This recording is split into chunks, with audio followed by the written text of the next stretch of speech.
Hello, my name is Martin and welcome back to another video. And finally we're here again in the Irwell Valley at Clifton to look at the work of James Brindley at Wet Earth Colliery.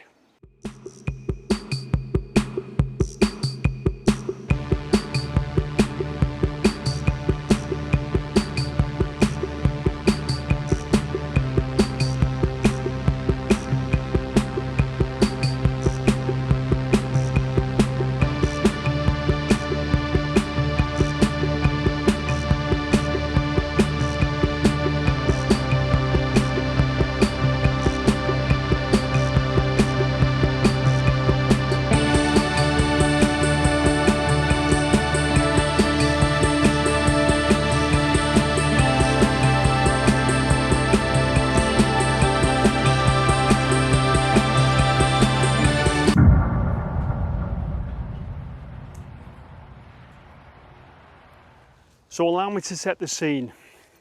It's 1756. George II, the Hanoverian king, is on the throne in Britain.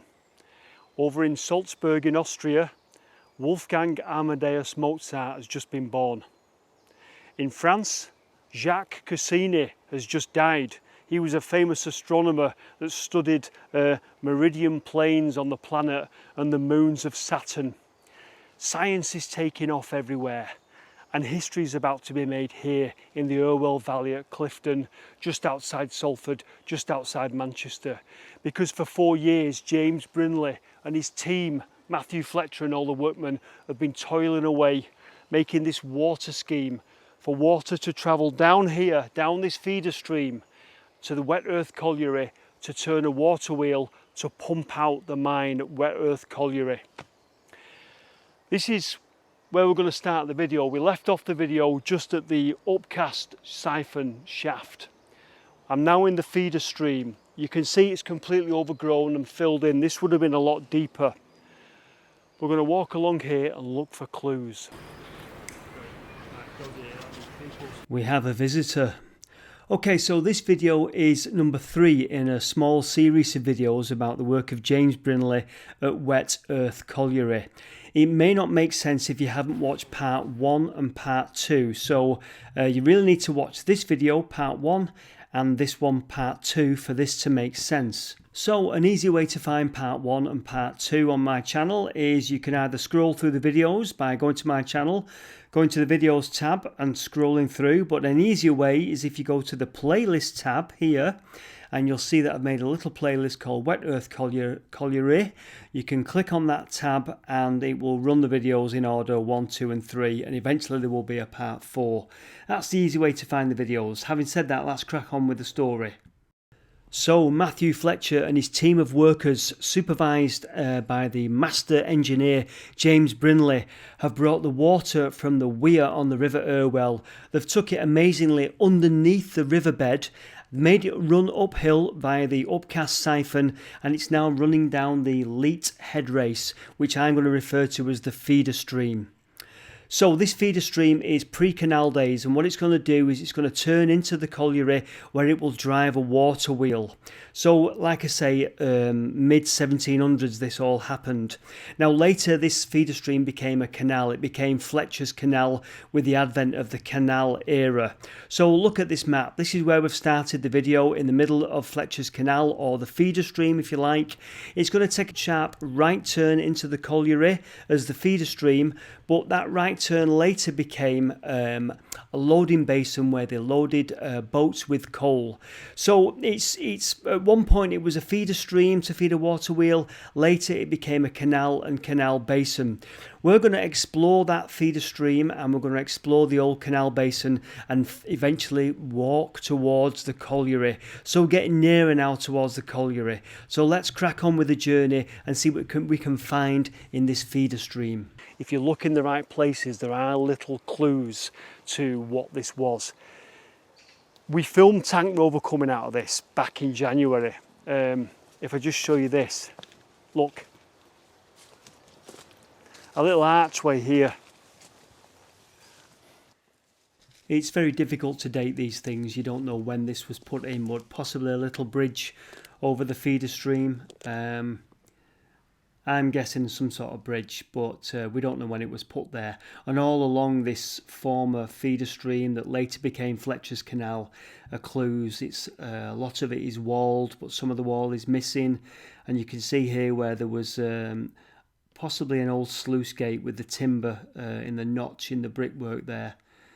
It's quite fascinating when you look closer and you see what it was and what it is now, just completely overgrown. We almost missed this one the first time we came in January, but down here is the remains of a water turbine. Now, it's down by the riverbank. What I'm going to do is I'm going to cut some footage in that me and Danny took back in January, and I'll show you what that is because it's quite an amazing piece of kit. You can only see the top of it from here, but I'll show you. Let's clip back to January this year, 2020.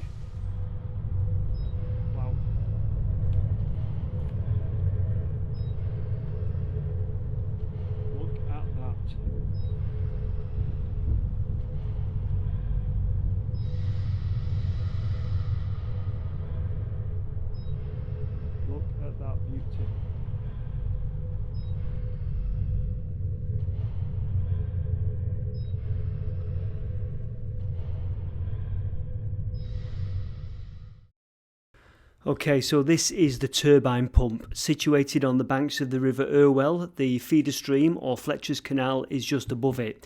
You can see now it's in a very sorry state, but even so I fell in love with it and was equally baffled by it. So it's the turbine pump, and I've learned what it does basically. So water dropped down that pipe.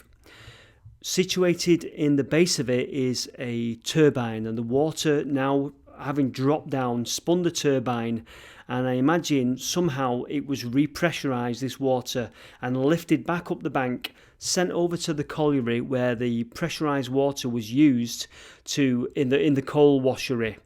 Some of that water was also used to send to other collieries, possibly Botany Bay, and also to Newton Colliery as well. So that's roughly what this thing did. I've got a date on it of about the 1870s. So again, this is later.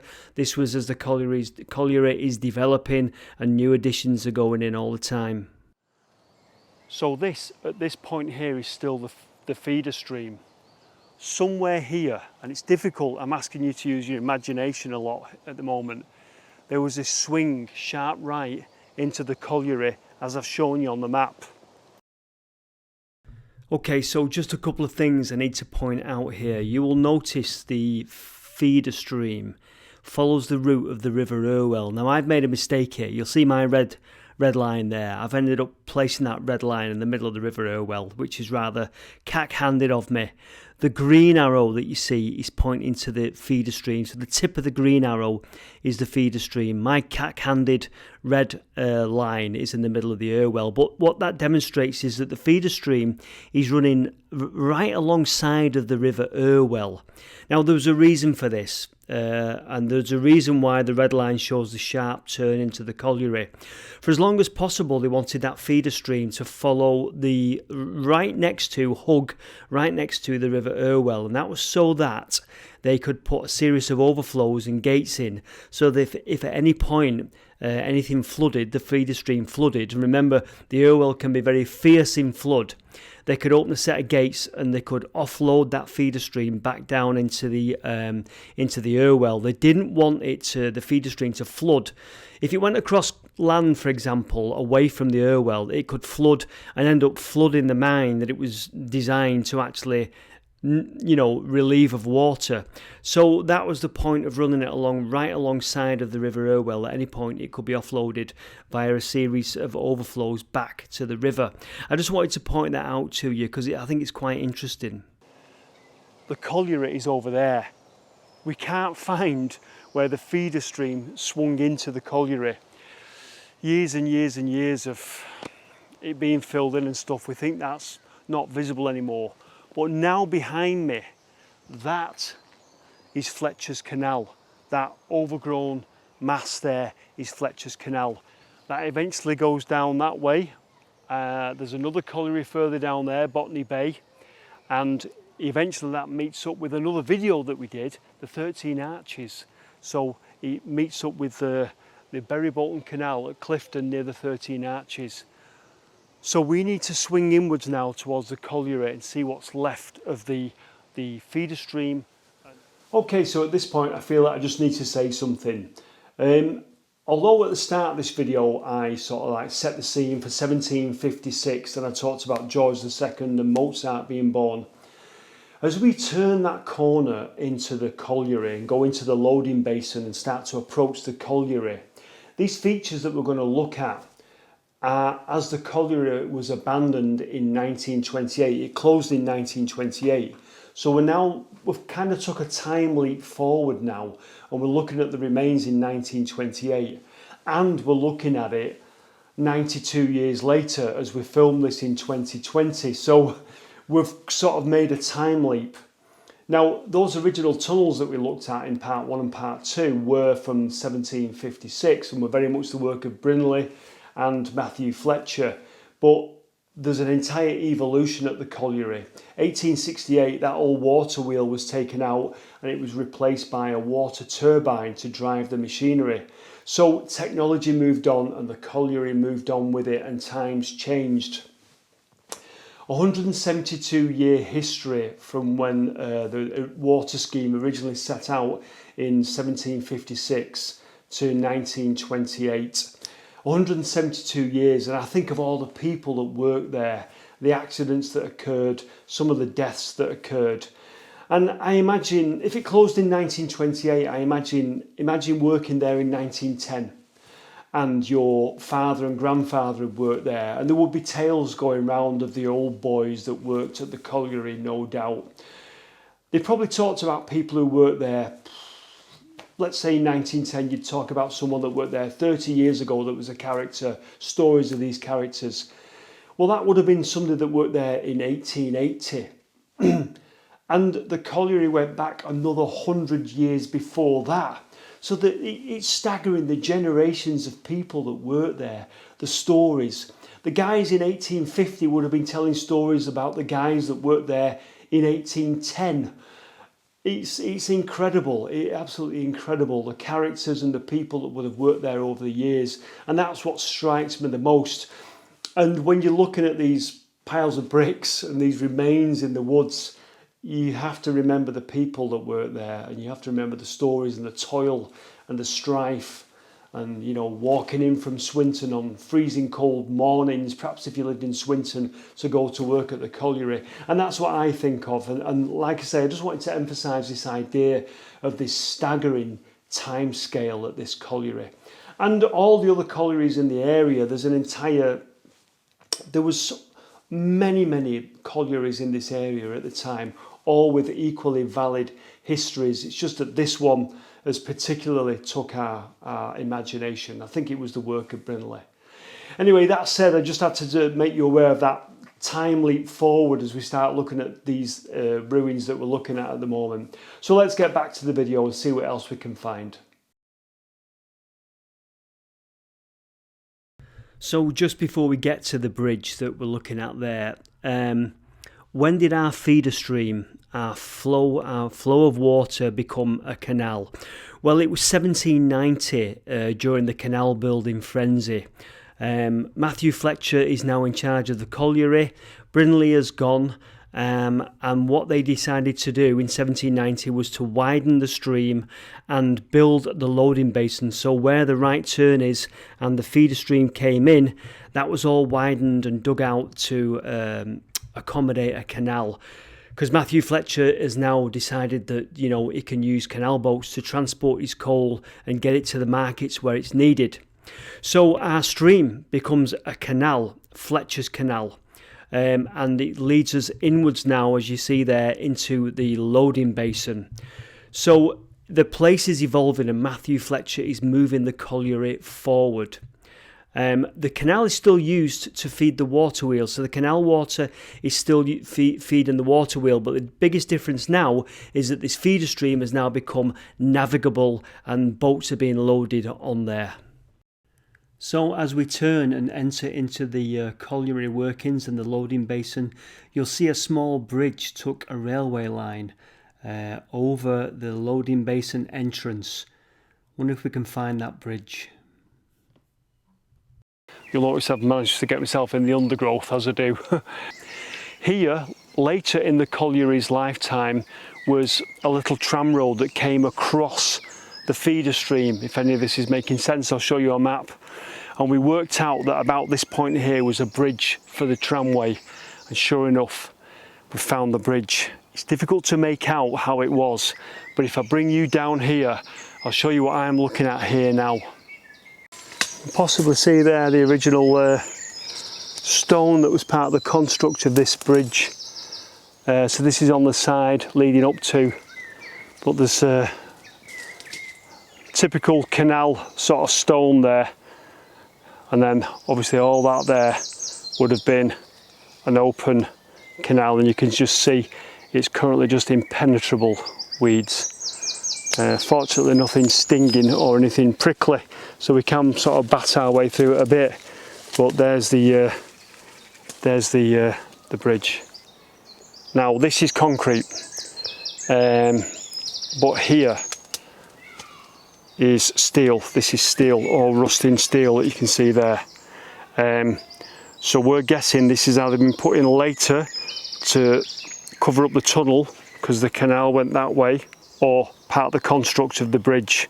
But you're looking at what I'm looking at there, you can see, and if you look down there, there's a possible gap there that goes round there and behind this steel.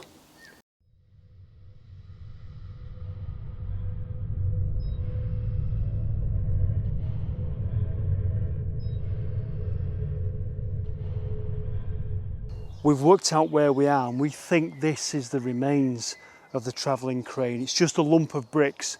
You would think nothing of it.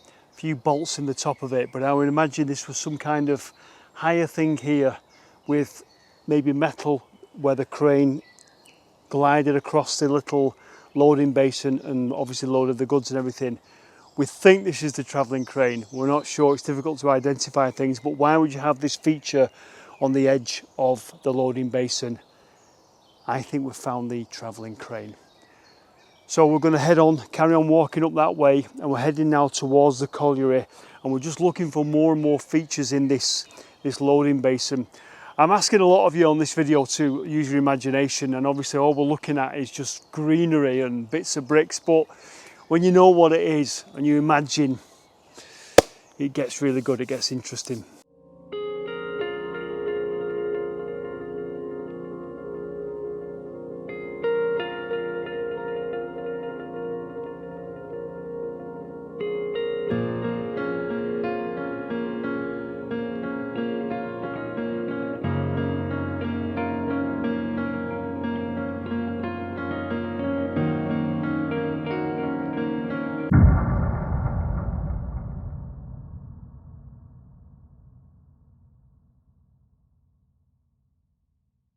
So we've just come up from the loading basin, which is a drop down there behind me, and here we've found one of the features, one of the old buildings. Looks to me distinctly like, well, I'll let you guess. I don't know if you can see that long, elongated sort of construction there.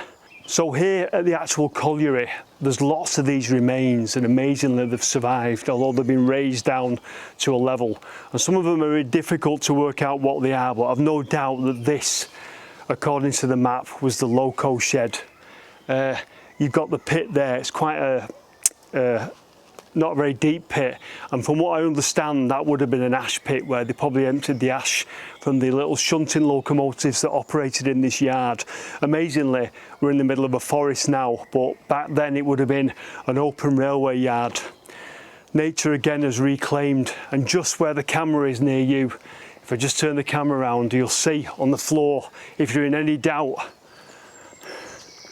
a sleeper, a railway sleeper. Just look at that, fantastic find.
So here we are at the end of the loading basin.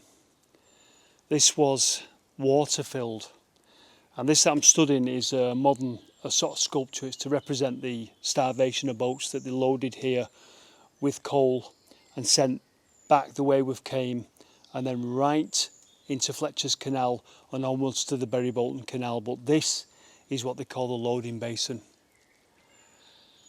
It's a bit of a mystery to us, to be honest with you. You can see the side walls here. There's brick at the bottom and then stone. And then that there that you see there, that I've just revealed to you, is the penstock arch, what they call the penstock arch. So we're now at the colliery, but there's features to look at here. So I'll show you some of the features in this loading basin because it's filled with hidden things. So one of the features is here.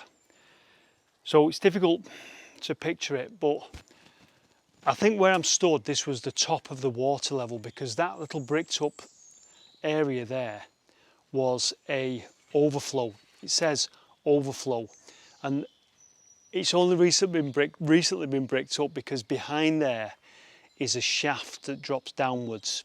All sorts of hidden levels here. It's incredible. But we've seen in there, unfortunately we didn't film it at the time. I know you're going to tell me off.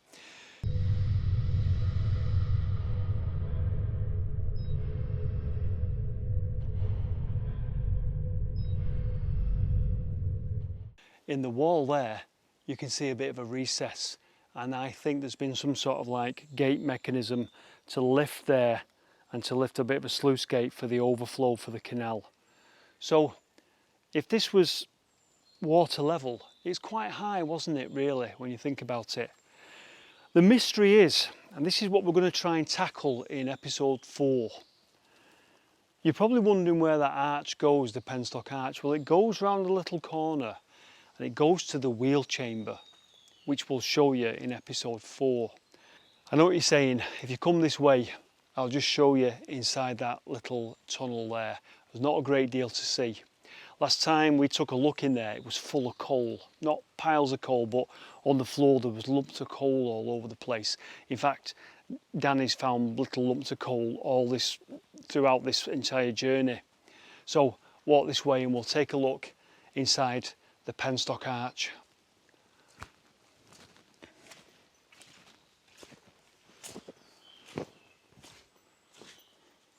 So what I'm going to do, I've got my big light with me. I'm going to shine it into there and we'll take a look. Beautiful arch. 1, 2, 3, 4, 5, 6 bricks thick arch.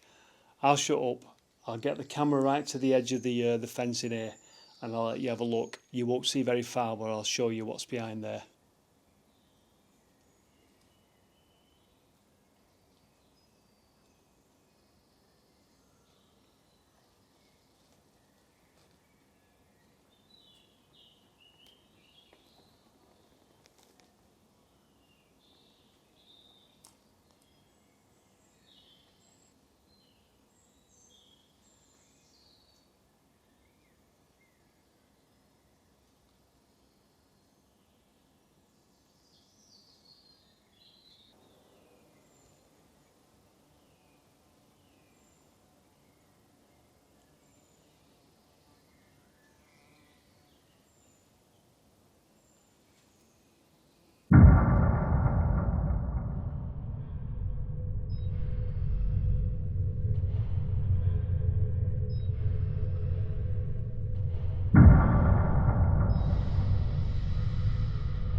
December the 20th, 1918, one of the pit cages becomes stuck about halfway down the shaft, 150 yards down.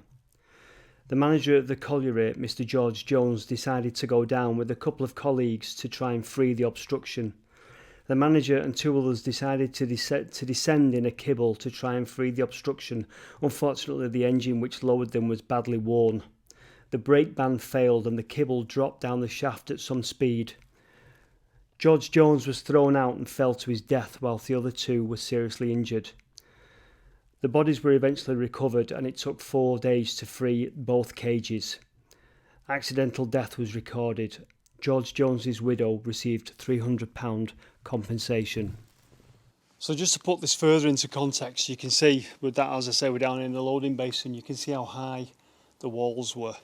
And the washeries for the colliery were up there. There's also a tram line up there. So we're thinking that the coal was brought along the side there, offloaded into this loading basin. You see the starvationer, or the sort of replica of the starvationer, and it was put into these starvationers in wooden boxes inside the starvationer, and off it went down there, down Fletchers Canal, turned right, and eventually met up with the Bury Bolton Canal. Well, this idea of putting the coal in boxes and then taking it off on boats where it could then be offloaded onto horse-drawn carts or onto other tramways, if you think about it, really, it was the first sort of like the early sort of prototype of container shipment.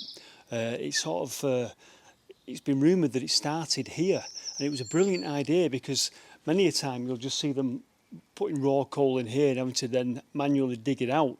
But the ingenious method here was in boxes and lift it out and take it to where it was needed. You'll see all we've got is undergrowth there beyond there. You've got the wall behind us there that I've shown you. This is actually walled, but you can't see the walls at the minute because they're hidden in the undergrowth.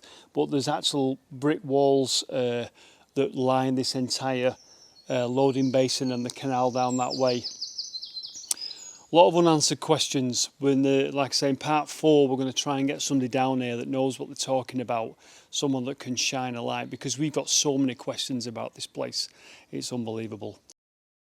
So we went venturing into the undergrowth, and like I say, this is well off the beaten track. We had to cross fallen trees and wade through the undergrowth, and even here we're finding more things, bits of walls, bits of buildings.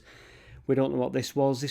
Behind this was a channel that led to a possible a tunnel or a recess. But this is why the place is so fascinating. There's so much left. There's so much that you don't see, and that's why it's completely the place is completely consumed us. You can see that concrete there, just hidden in the undergrowth, and a bolt there. So it's an absolute paradise for me. What have you found there? It looks like a lever. Something stuck in the undergrowth.